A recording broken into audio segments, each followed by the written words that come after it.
Wow. Yep, that's what I needed to do. Okay, so unfortunately we didn't get that first part. Okay, so the other thing that happened with 24.1 resolved issues were the case management. The uploaded panel on the left-hand side, you can now scroll through the whole list. That was kind of not really very functional before. And the data collection forms, we had, if the user exempt graduation test changes to NA on the screens, it showed no. So that was like a huge thing, but those issues were resolved. So old news that we're talking about, and now we're going to move, well, I guess we have one more. IEPs, when the users mark the section with more than 9 saved services, it would error out. So they have fixed that, so it's an unlimited now. So we're not having that problem. Not a lot of students had more than 9 saved services, but there were the few that ran into a little snag there. The ELA reading or EL writing information only displayed on the IEP summary if the appropriate checkboxes had been selected. So now it displays, which is correct. And then now the secondary planning field will no longer populate if the student is less than 14 years. So it kind of started making it, interactive, or dynamic is the term that they like to use. So those were some issues that were resolved that were great. These are currently the defects that we have. We have many things we put into them, but these are the ones that make the defect list. The top 2 are asterisks because they will be fixed in the next release. But currently, the IEP 7 services validation, if more than 9 services is listed, that should have been fixed. The IEP users are intimately experiencing saving issues during autosave. They kept that alive. I guess there's still some times where the text disappears. Like I said, we haven't gotten a lot of reports of that. So if you have something, definitely let us know. But it looks like for the most part, most of these are going to be resolved. All right. Leslie and I did take a look at our tickets. We went back and we looked at the last 3 months since we had our last meeting together. Something I do want to point out to you is that we had a lot of tickets. And with those tickets, most of those tickets were special service. The only thing we looked at actually were the tickets for a 3-month view. So this did not really include a lot of those non-saving tickets that we have. We definitely slowed down in December compared to, our October after that fix went in. So you can see that. What you can consistently see is there are not a lot of same goal districts that have tickets. We don't typically find that a lot where we're at. So a lot of the tickets that happen for same goal, just to kind of tell you guys that are going to be moving over, were demo requests, some security questions, that amended IEP. That's always one that we have questions coming through. We do have some changes to the EMIS extract that was picking up a gifted record. So we had a couple questions about that. And then some of the tickets were enhancements. So nothing was totally crazy. But for special services, a lot of the tickets we have were the text deleting. The ETR section for that disability condition, if you don't clear all those out or you don't say yes, it won't pick up that disability condition. So you kind of have to play with those radio buttons. We also had a lot where the secondary planning was causing an error. And that was going to be on the special ed events sheet. We had a lot of PDF errors where we still had documents that had PDFs. And because of that, we had those PDF errors, so those needed to be republished. If a user in special services opens up and maybe loads more sheets into the new document that they created, it'll error out also. So, those attachments tended to be a lot of a PDF error that we've seen. And then a lot of questions we've had about archive requests. So if you're looking for old data, of course, reach out to us. We have all the data saved, and we have everything from Heartland and the Falls location saved, and we have that all backed up in our archive. So if you have any questions, those go back 2008, I think is the furthest I've seen go back. So anyways, that is our tickets that we've had. So we are very excited. We did attend a training on Monday about our release. When we were doing that training, I was kind of popping these in. So these are the things that are coming. The child outcome summary is no longer going to be an additional form. It's now a form. within the program. So when you go to create a new document, one of the options you have is the child outcome summary form. Okay, so that is very, very exciting. Another release that's coming is on the completed documents. You can now sort those columns. I was super excited about this. I wish it came a long time ago, but here it is. We're going to have the ability to go ahead and do that. The next thing is the icon to select the dates. The icon with the dates is now going to work. That hasn't worked most of this year, but you still will need to clear that if you're going to remove those dates, but you can now effectively use that date search. And then if you choose now, you can hover over your banks. If you hover over the location, you can see the actual tooltip and it'll show you what part of that bank and where that bank's at, the location of it, which is amazing. They're going to resolve these issues by all changing before navigating. All changes saved. They're going to start kind of playing with that again. It makes me a little nervous. I think it makes us all nervous when they start messing with the saving features that they say are going to make it better. Fingers crossed. No validation or error when that speech and language happens. So that's that error that we had, and then they made some changes, and when they made that update in 24.1, it kind of broke it. So now we're expecting that to be fixed hopefully this February. The delete button is no longer going to display for users who cannot delete banks. So it kind of shows in there that they can delete it, but they really can't. So that delete button is going to go away for those banks that are district banks. They're going to correct the message when creating a progress report from a web. So that message is now going to display correctly. The specially designed services amount of time is going to be correct. That has not been correct. The print preview now displays for school age information correctly for preschool transitions. That has not looked correct in the print preview. And the autosave function is going to be improved. Once again, I began the enhancements or the resolved issues and end them with two that make me very nervous. When we go to do this release and we put this out, which we're not expecting until sometime in February, I would not expect it next week. Hopefully it'll be the week after, if not even the week after that. Well, there's other things that they need to go in. So when this does happen, it will happen on a Wednesday evening. We'll know on Thursday. We'll immediately send you out release notes and let you know how everything goes. So when we do push this release out, we will be watching the saving very closely. Okay. All right. We are going to go ahead and move along to my EMIS and special ed, which is some of my favorite things in the world. I say that in the nicest way. Okay. It is FTE time, friends. And what does FTE mean? It means full-time equivalent.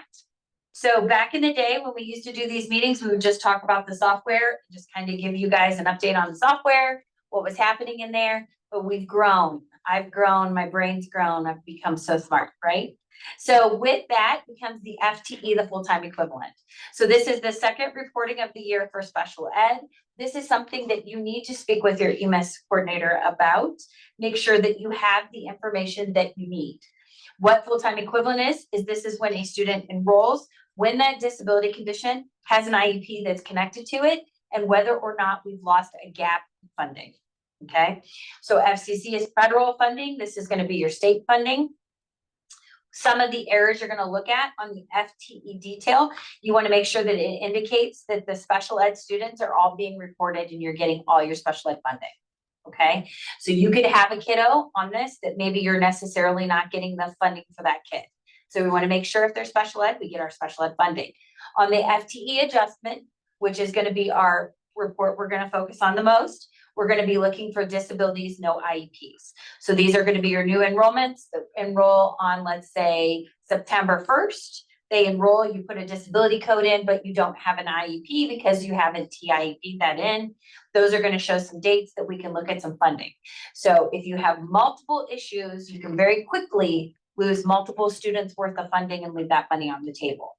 What we've done in the past is we've had an open lab or a workshop where we've worked with the FTE.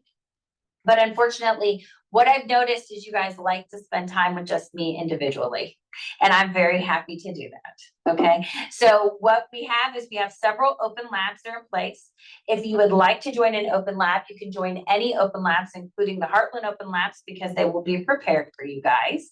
But what we recommend is at some point having your FTE be pulled by your special ed, your EMIS coordinator. Once you get those special ed errors, go ahead and let's talk about them, look at them, and not leave any money on the state's table. Okay. Does anybody have any questions about the FTE? My favorite. And why is it my favorite? Because we have EMIS cross-check. If you are not using EMIS cross-check, I highly recommend you talk to somebody to get to use it, because EMIS cross-check is a beautiful tool that you can use to look at errors that are in there.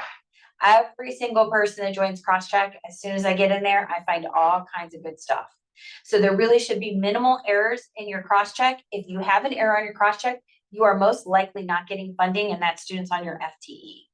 Okay. So there are all kinds of fun stuff in there. This morning, even I had an email come through. There was a student that does not have a disability condition for this year. They had it last year. It did not roll up in SIS. And because it was not in there, she sent me a message. She's like, did I get funding? No, but you have cross-check. So that kid was on your cross-check. So it's a great tool. If you have any questions about it, definitely reach out to me. If we need to do a demo or something like that, the EMIS department is happy to do that. When we do look at EMIS cross-check, some of the things we look at are those disability no IEPs. Those are things that I need you guys to think about. Those that have disability codes within the system. So that student is in your student is in your student information system. If they are in your system and you do not have a disability or an IEP to match that disability, you need to go get that. So those are going to be a lot of your R kids. Those are going to be a lot of your kids who are not within your district. So the disability no IEP is one we look at. Any of the three that have the dollar signs are very important. If you have something there that has a dollar sign and you have an error, you are not getting money. It's just as plain as day. And let me help you get money. It's my favorite. Okay. So that will look at expired ETRs. So you can keep an eye on that. It'll look directly at your FD disability condition and your ETR disability condition. Sometimes those won't match. It's a lot of manual entry. That's why we try to do that EMIS sync, so that you guys sync that stuff in. And then the other one is the IEP with no disability. So you might have an IEP in there, but you didn't report the disability. Okay. So those are things that leave money on the table. My other one is some other ones we kind of clean up, which will be the IETR with no referral or consent. Those are things that need to be done. We just try to keep this clean. So if you have any questions about your EMIS cross-check, please reach out to me and let me know. We are also happy to do that during an open lab. All right, we actually got some information from the state. They had released a document in, I think it was mid-October. When I share the meeting notes with you, I will actually share this document. But one of the things that they did do is they did an IEP. An NIEP is a date type option on the student special ed GE record. What it is an option to report when there is no IEP in place. This was a video that discussed when to do it. It's a 14-minute long video if you want to watch it. The EMIS coordinators were on the call. I sat and listened to the call and listened to how we do this. It's everything we've been saying to you guys all along. If you have a new student that comes in, they have a disability code, put that in, put an NIEP in place, and then go ahead and work on getting the IEP either transferred in or rewrite that IEP. The questions for this, for EMIS reporting questions, they ask you to first look at the EMIS manual. I know back in the day, I didn't look at the EMIS manual because I was an EMIS. So you don't have to. You can always ask the EMIS coordinator. She can look at the EMIS manual for you and work with you. Or if you don't want to do that, you can always reach out to your ITC. We can give you guidance. If you reach out to the EMIS ITC and they want to know a question, they'll reach out to me also and ask guidance. Okay, so this is a great video on the NIEP and the date options. What they did go through is they went in here and talked about the NIEP, why you're going to put those in. Those are going to be, for services provided. Inclusion for the federal child count, that's when they say that you should use them. Students must have had a prior IEP. You can't use it on an initial. Okay, there are rules. Students must be receiving special ed services, so you can't just willy-nilly it. Okay, there's rules. And then when you do the NIEP, you add one of the following three compliance codes. When you do, they're going to either be 10 newly transferred in, 11 it expired. That's the ball drop one. I don't think we have a lot of those because you guys are getting awesome at this. And 12, for some reason, it wasn't done in the prior year. Okay, so the student has to fit in those three molds with this NIEPs. In the slide that I share with you, the report, it also has this, shows the NIEP, what you need for the beginning date. It's going to be the date the district begins providing services. The outcome ID is going to be the same as the prior IEP. And then, of course, the outcome non-compliance code, which is going to be 10, 11, or 12. There is no date for the outcome end date. It's optional for EMIS, so I do not want you to put in a date there. Optional means no to Bethany. Okay. And then extended school year, you'll want to put in what's in the same. If you do not put in an extended school year, you will get an error and you will eventually be putting that in. Okay, so extended school year ESY is definitely a level one that you guys are going to have to worry about. So just know every kiddo is going to need a wire and a net. Okay, that double asterisk thing. Yeah. And then we're going to go to our last one, which is going to be our student attribute, which is going to be our FD record. If they have a disability condition, it's going to be the same disability the condition they had before. You can't switch it. It goes into ODEX, it reports to the state, everybody sees it, it'll kick out errors. Everybody just needs to be on the same page. Okay, so that's our little NIEP thing that we were talking about. Leslie, I don't think you go just yet, so we're going to finish this one out.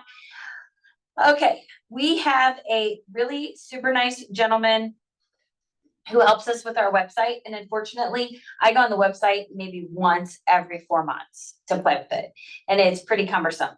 So what we are working on is putting all of our documentation underneath special services. And then we have our know-how there. Because we're transitioning, I don't think there's a lot of updates to update that with. So you can go to our website, go to special services, and then there's helpful documentation that's there. We're also going to take these recordings and then start to add them to this. So we're going to start putting icons. I started working on that with the grade book. It's pretty cumbersome, but every time we'll do a fall, a winter, and a spring, we'll record these, take the documentation, and then re-update that documentation. So you'll have that. The other thing is to remember in special services, you can go up to the top right-hand corner, go to the question mark, go to the learning center. When you're there under special services, you can type in anything you're looking for and it'll help give you guidance. But I think most of the people that are on this, we've been in this program for about 4 years now. I converted districts in 2019. So most districts have been on for a solid 4 or 5 years. I don't think there's a lot of questions on how to use it. This fall, I don't think, unless you guys really want us to, that we will work on doing an SPS refresh training for new staff. So if you do have new staff, you're going to be in the fall and you're not planning on transitioning, you're going to want to reach out to us if you need to training for your new staff. So I don't think that we're just going to pick a random day and do that because this product is kind of dead. The other thing I wanted to mention to this group before we transition to the next slide is it has been a request that this meeting be moved to 10 o'clock instead of 9 o'clock because most of you guys are on SPS going to same goal. So we'll go ahead and do the next meeting at 9 like we are now. And then starting next year, we'll go ahead and move same goal to 9 a.m. We'll phase out with special services at 10 o'clock, if that works for everybody on the call. If anybody has an opinion about that, speak now or forever hold your peace. And now I'm going to turn it back over to Leslie. We did not have a lot with this, so we're awesome.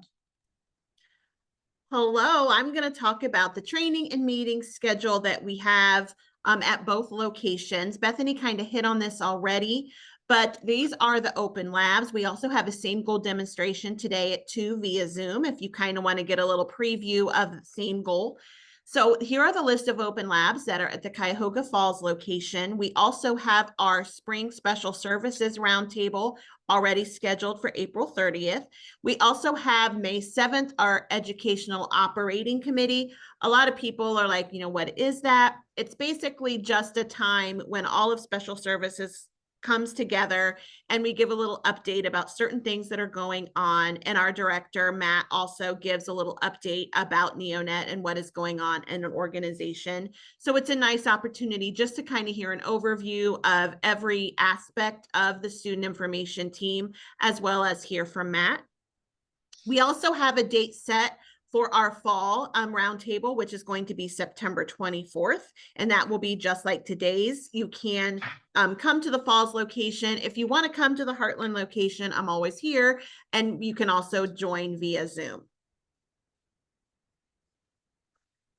Sorry. Oh, nope, you're good. The Heartland training, I always put the little heart so you know. So if you are in the Mansfield or Richland County area, we also have the same kind of meetings that we just discussed. If you want to join the same goal demonstration this afternoon, you can do that at 2 p.m. Here are the dates of open labs that we will have here at Heartland. If there is another time, if you need something, you want to come and talk about same goal, you want to come and talk about EMIS issues, just reach out to me if you're in the Richland County area. And if you are in the Heartland location, we can set something up. We also will join with Bethany, the Spring Special Services Roundtable. We will join at the Ed Op, and we'll also join at the fall, just like everybody does together. Yeah, I guess we're gonna flip those, right? Yeah. We need to flip those. I think so. So that ends today. We're done a half hour early. You're welcome. But are there any questions or anything that Bethany and I can answer before we give a little break, before we start the same goal version of this meeting? We are monitoring the chat, or you can unmute.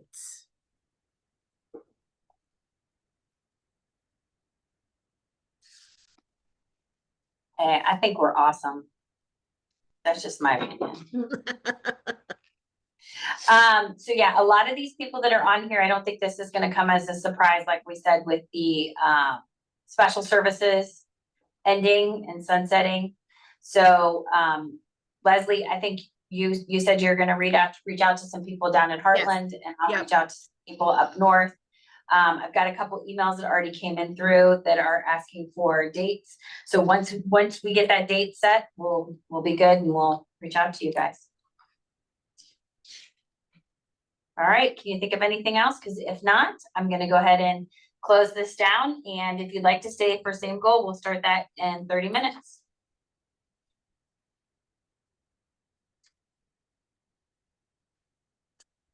All right, thank you. Have a good day.